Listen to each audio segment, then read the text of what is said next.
Alrighty, g'day, and welcome back to another episode of A Lot to Talk About. It is your boy, the captain of the ship, the man in charge, Bradley J. Dryburgh. But of course, you can call me Brad, and I'm very excited to be here. It feels like a minute. It's been about a month since we filmed the last podcast. Lockdown here in Oz, but I tell you what, lockdown on the beach, on the coast is not so bad at all, and I cannot complain. I feel really grateful to be doing this, and I'm excited for this month. We're bringing a whole heap of content back your way to enjoy, most likely from your lounge room. And today's guest is a great way to kick it off. It's kind of trending where we left off, that conversation of you getting the most out of, in fact, just you, and making the most out of these times for a little bit of self-growth and development. So I've been very privileged to come across the very wonderful Mamta Saha. She is a psychologist and TEDx speaker. And what caught my eye, and the reason I asked her to be here today, was her 17 or 16 minute talk on TEDx, which was titled 5 Steps to Being Your Best Self. I'm going to introduce her right now and let her jump in a minute. But just before I do, I want to set the tone for this podcast with a quote from that conversation. And Mamta said, as higher education and life continues to adjust to the new normal, has there been a better time to focus, take stock, and reflect on all the lessons learned, all of the wisdom you've gathered, and continue to breathe? And I think that is a bloody beautiful way to start this conversation. So Mamta, thank you so much for being here. How are you? Thank you so much, Brad. I'm really well. Thank you so much for your kind words. It's my absolute pleasure. And like I said, that really stood out for me. There was almost like, I've got this habit of not being super present when I take in information. I'm a bit of a brain that seems to bobble between a few things at once. And I was sitting there listening to that for the first time, and it really caught my ear, and I stopped. And then I really paid attention for the duration of that conversation. And the one thing I loved was, as we spoke about before we jumped on here, how relatable you make it for everyone. Like, you're obviously of an incredible intelligence with your qualifications and the communications and conversations you have with such interesting human beings on your podcast as well, and in your work life. But I really understood and felt like I was able to practically put into place the things that I learned from your conversation, or from your talk, I should say. And I wanted to have you here today to break down, and, part of what you discussed was doing this and going through those 5 steps to being a better self whilst we're in this lockdown and whilst we're living in this world of pandemic. And it is quite a tumultuous time, as we've sort of touched on as well, just in our conversation before hitting record. And I really wanted to just dive in and talk about, firstly, your story, and give the audience an idea of who you are. Yeah, absolutely. So where do I start? So I was born and raised in the East End of London, and I feel like singing the Will Smith song now, born, that program, Fresh Prince of Bel-Air, but don't worry, I won't go there.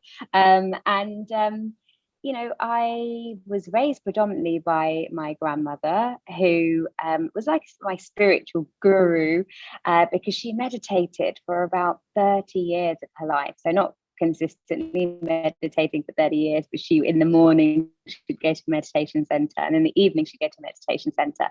And I was raised by her because my parents were out there hustling, working hard, and looking after me and my younger brother, and obviously my grandma as well, who's living with us. And I actually shared a room with my grandmother until I was 13, and that was out of choice. I really wanted to share a room with her because she was like my mum, was really close to her. And she would tell me stories about her childhood and the wisdom that she had learned through her meditation, and would help me, when I'd have a scrap with my brother and we'd be beating each other up. She'd say, talk little, draw much. That was her famous little saying, which is, don't waste your energy. Just observe what's going on, notice what's going on, and sidestep that conflict, or think about how you're going to handle it. So she was teaching me strategies, really, to survive in life. And it really got me interested in the power of mind, because academically I really struggled a lot. So I struggled not because I fell into a bad crowd or anything, but I struggled because I really found it difficult to retain information. So I'd repeatedly have to like resit exams and everything, and it was really frustrating. And then I was like, hold on a minute, what's Nani, who was my grandmother, what has she been saying? Like, use my mind for my benefit, for my gains, what can I do? So that's when I really tapped into my internal narrative, and went a bit crazy and started putting posters up on my wall, like, the longest journey begins with the smallest steps, nothing is impossible, you can do it, just do it, and all of these things. And I got onto my master's in occupational psychology somehow at a really good university. I literally just had to like beg my way in. It was very strict. And I thought, well, this is my chance now. This is my chance to prove to myself that nothing is impossible. And I couldn't believe it when I stood there at the end of the academic year that I pretty much cried through the whole year, phoning my mum saying, I don't think I could do this. And she'd say, all right, then come home and we'll find you a rich man and we'll get you married. And I'm like, I don't think I can do that either. So that was my parents' like kind of outlet. They were saying, look, don't stress yourself. If you can't study, maybe this is not for you.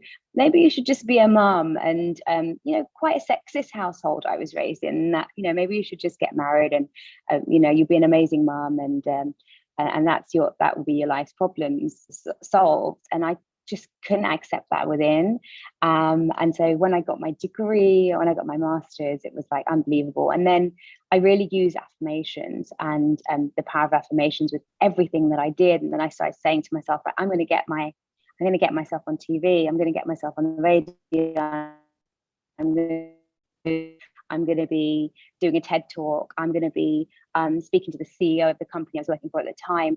And I just project these things, and I'd be so cocky and sure of myself. And I irritated a lot of people, because when it came down to it, when it came down to looking at the quality of my work, it was like, I was very good at my craft, very good at talking, very good at coaching people and empowering. But when it came to looking at my spreadsheets and everything, it was just an embarrassment. So people would be like, hold on a minute, this is not making sense. But that didn't get in my way, because I'd worked so hard to kind of get there that I wasn't taking no for an answer. And I guess that's what has brought me to this place right now, is I've realized where my strengths lie, which is in working with people, and also just believing in myself and getting my message out there to the layman. I want to make psychology practical, real.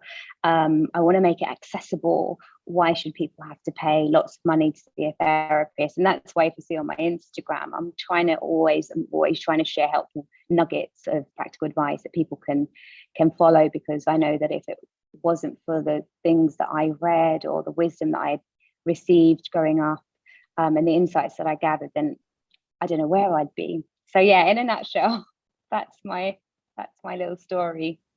I love that, because I think that's quite a unique way to be brought up, right? Where, even as, we spoke about this before, for everyone listening or watching, we had a nice little 10 or so minutes chatting before we jumped on and hit record here. And we kind of spoke about our lives and growing up. And I was telling Mamta that I've been really blessed with a beautiful family and great friends around me.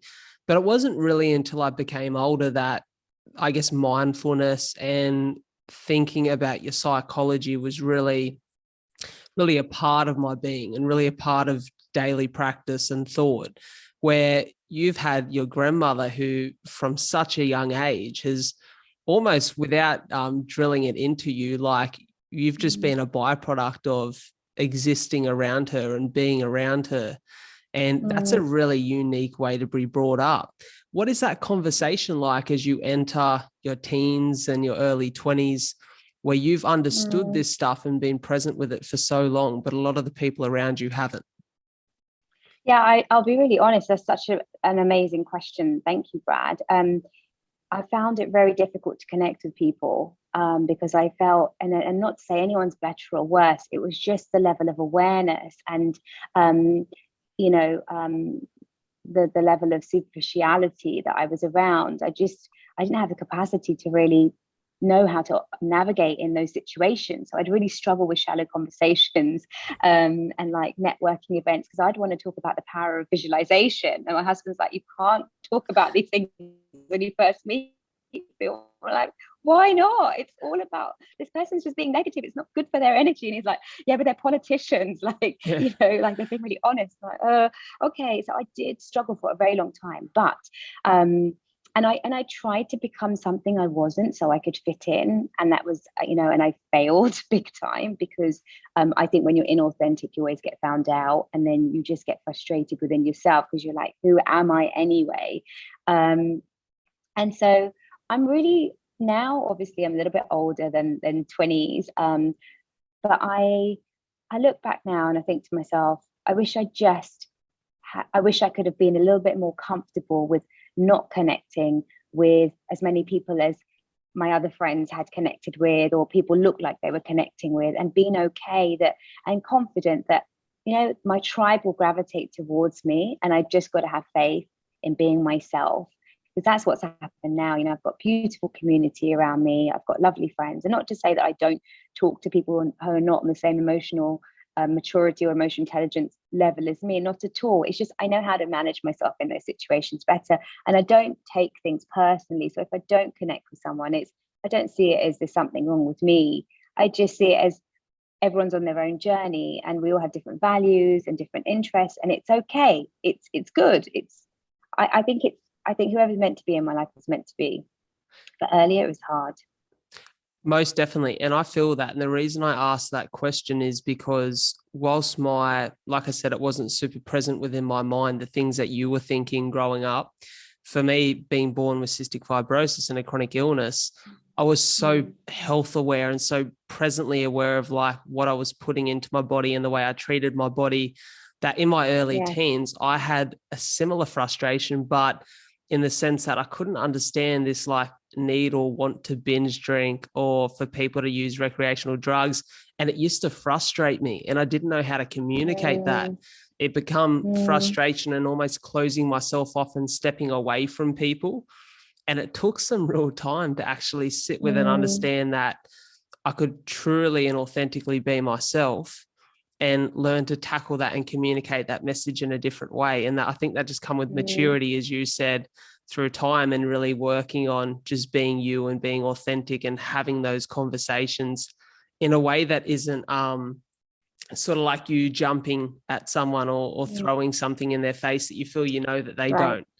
And that's what I think comes down to relatability. And the reason that you're so easy to understand is you have this really gentle nature about the way you approach this conversation. For you, like as you start to get out of university, correct me if I'm wrong here, but the typical path for someone in the psychology field seems to be within an office or within clinics or a hospital. What was the idea? You said you had this aspiration to be, in front of a camera, on social media. Where does that come from?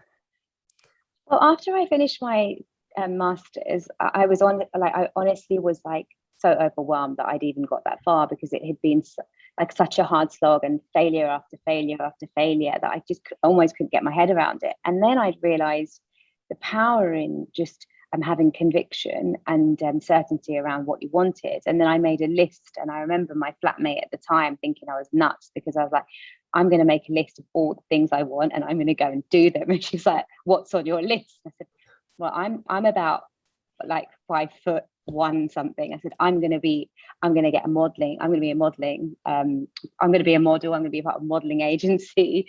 I am going to sing because I love singing. I'm going to have a track that's signed and released.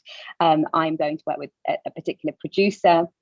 I'm also going to be on TV loads and the radio and stuff. And she's like, all right, good luck. And so I managed to get onto the graduate scheme at BP, British Petroleum, which was great. And then I sort of thought to myself, that list, it's good, but this is gold. Like I should focus. This is everything. But something in me was missing. I was like, I want those things. So why am I getting in my own way? I'm going to go and get those things. And so I don't even know how it happened. I uploaded some photos onto this website, and I got approached by the Telegraph newspaper, which is like quite a good newspaper in the UK, to do this shoot that they were doing. And then I met a makeup artist there, and she's like, you should contact this agency because they, you know, they do advertorial stuff and you'll get loads of work. I was like, all right then. And then like literally I modeled the Gap, and I modeled for HSBC and T-Mobile and various other companies, and I'd be in leaflets and stuff, and then I sang, and I was picked to sing on a track with Frankie Knuckles, who was a house producer, unfortunately passed away a few years ago, and DJ Silky, and so I was on a track that was signed and released and got to #1 in the dance chart. So yeah, I just and I'm still a bit like that. So as much as I've had my businesses and I've worked for, and I have my business right now, and I work for corporate organizations in-house, I haven't, that hasn't been everything for me. It's like, I'm going to do whatever I'm passionate about, and there's nothing's going to get in my way. And I have met a couple of people who, and very recently I was actually asked by someone like, you can't do it all. And I was like, why not? You know, yes, you can do it all. And you need to start believing that you can do it all, so that you can get into a place where you can empower others to do it all. So that we're not saying to everyone, you've just got to have a 9-to-5er and that's your life done. If you've got a dream, go for it, because you just never know what's going to happen. I cannot echo that enough. And it's really funny that we lead into this form of conversation to talk about almost achieving multiplicity in your life, right? Because one of the people that I found myself studying like certain people and creatives throughout the course of lockdown. And I'm one of those personalities that when I find someone I really like their work and I like the way they talk, I just grab onto that, and I'm so clingy with that person and learning from them and hearing everything they have to say. I'm searching YouTube, podcast platforms for any bit of content I can find. And the first person I really studied throughout the course of this, so actually, in fact, the first two people were Pharrell Williams and a guy named Virgil Abloh, who is the creator of Off-White and the head designer at Louis Vuitton.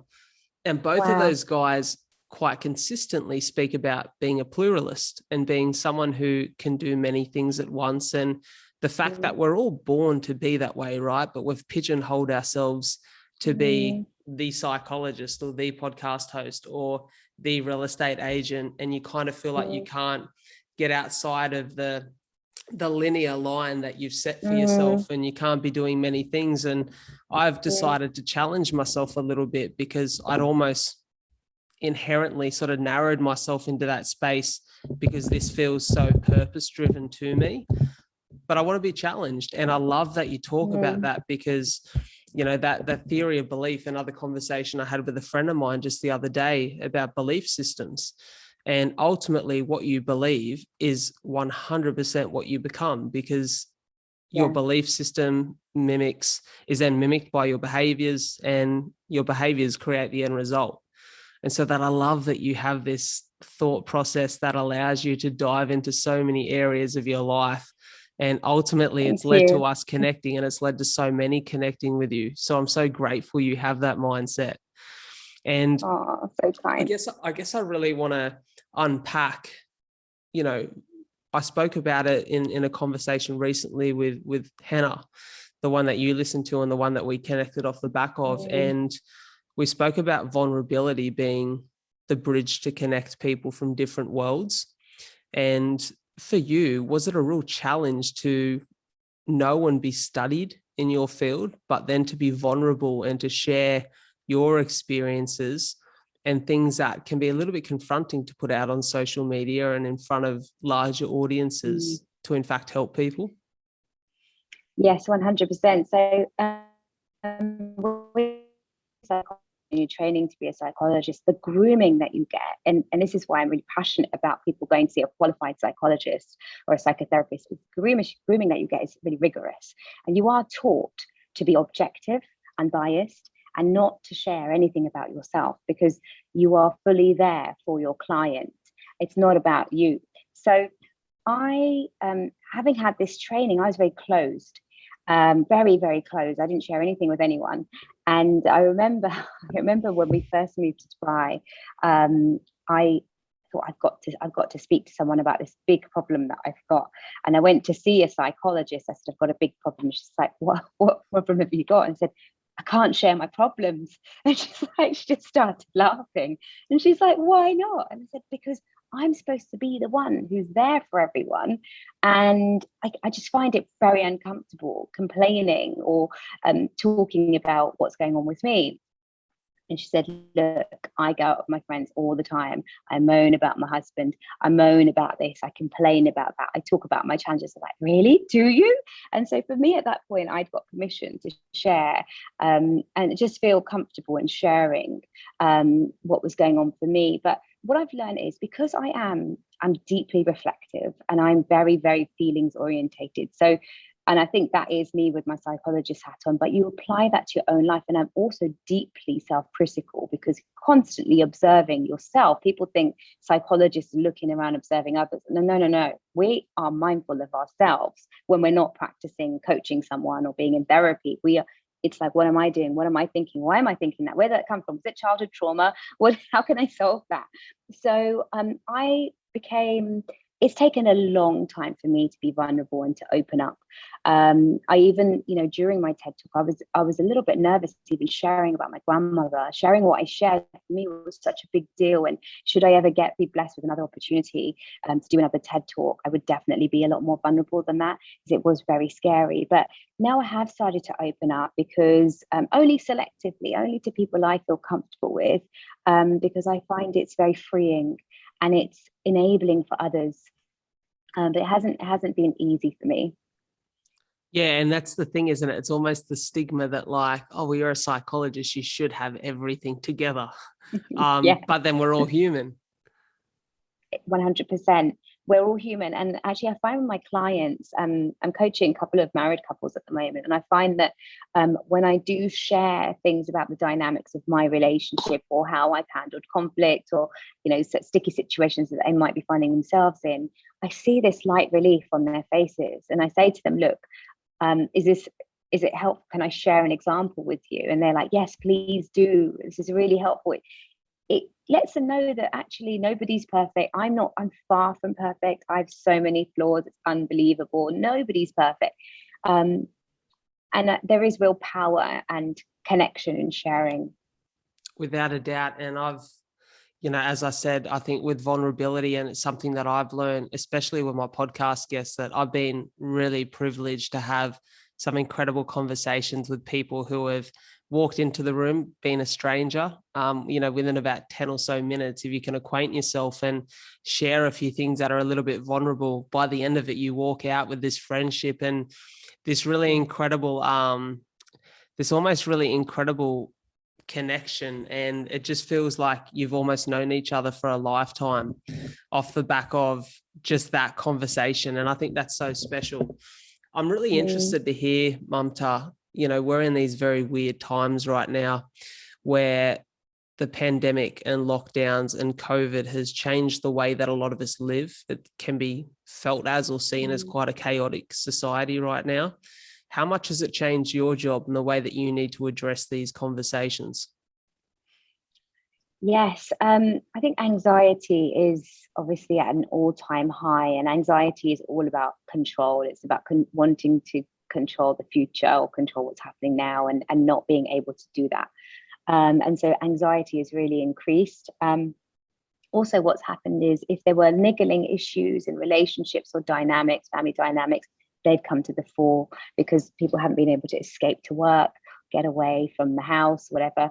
So that these issues have become bigger and highlighted as something that people have to deal with. I think people have, they realize that they're actually burnt out. And I'm generalizing here, but from the conversations that I've had, they're burnt out, not because life is crazy, it's because there's so much internal chaos. So, and this was a driver for my TED Talk, actually. It's almost like 5 steps to freedom. How can you free yourself from this hamster wheel that you're constantly on, round and round and round, that doesn't ever stop because you're not cutting yourself enough slack? So those, I'd say, were the three main challenges that have really come to the fore during these difficult days. And do you think that it's, you said there that you're almost not cutting yourself enough slack. And I think this time for me anyways has really exposed some flaws in my routine and my life, and is really, you're almost so present with yourself. Or, there's so much time in isolation. There's so much time where you can't be distracted by the things or the people around you, that you have to sit and assess your life. And I realized I was actually quite confused in the way that I was pursuing a lot of the things that I hold really close to my chest, like the podcast, and had found myself maybe a little bit off track. And, are there any tips that you have for people if they're being confronted with some confusion and with some of those conversations in their own head, ways for them to bring that to the surface and work through it? Definitely. I mean, I'm a strong advocate of journaling. I think journaling is very, very powerful. So writing down what you're thinking, why you think you might be feeling that, where is this coming from? So ask yourself quite specific questions. I've actually got a post on this, on journaling, some specific questions to journal on, because sometimes it can be like, where do I even start? So what am I thinking? Why am I thinking this? Where is this coming from? How would love react to this challenge? God react to this challenge if you're into God? Or how would the universe react to this challenge? What would Pharrell Williams do?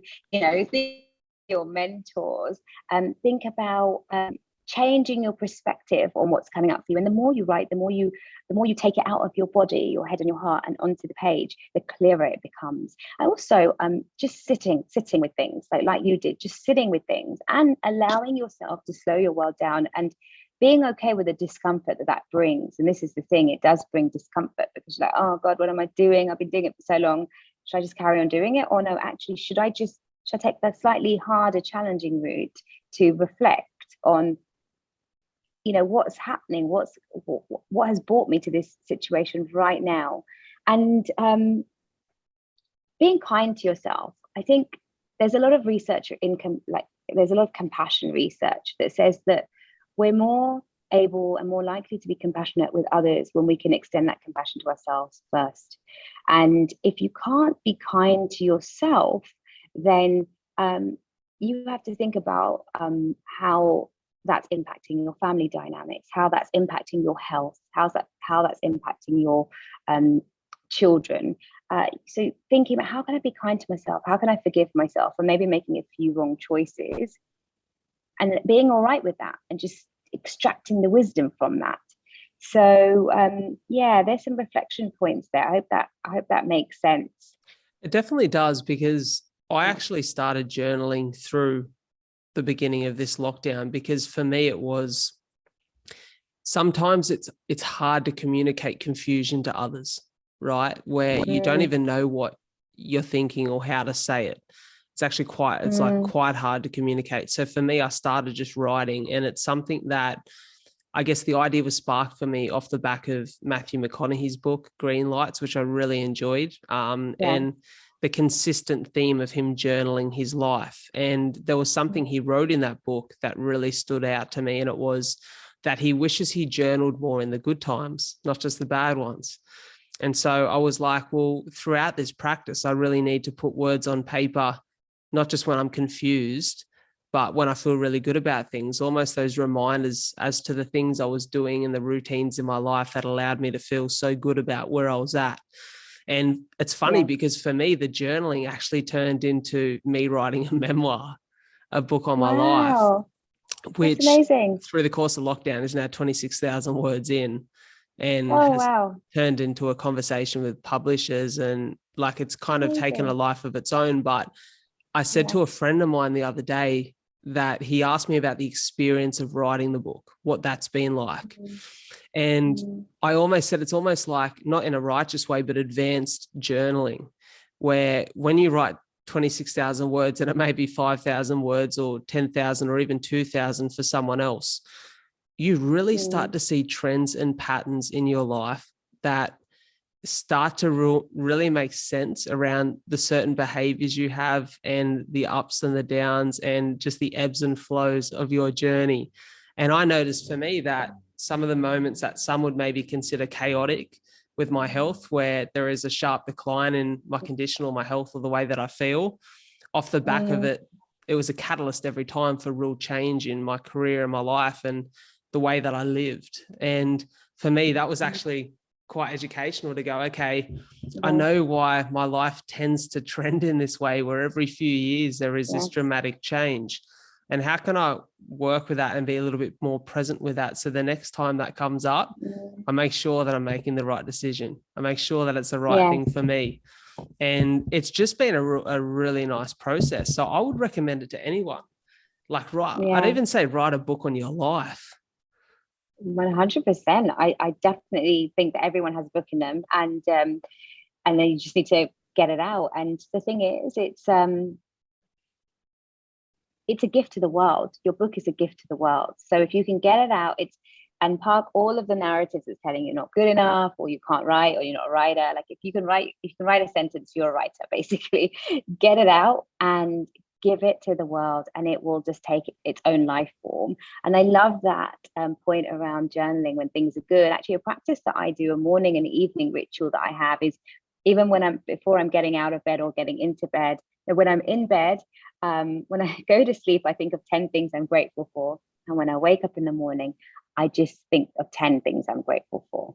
And that's a really lovely start to my day. And I think of an intention when I wake up. So my intention for today is to be calm, or to be kind, or to think about my own self-care, whatever it might be. So it definitely helps, doesn't a long it? way.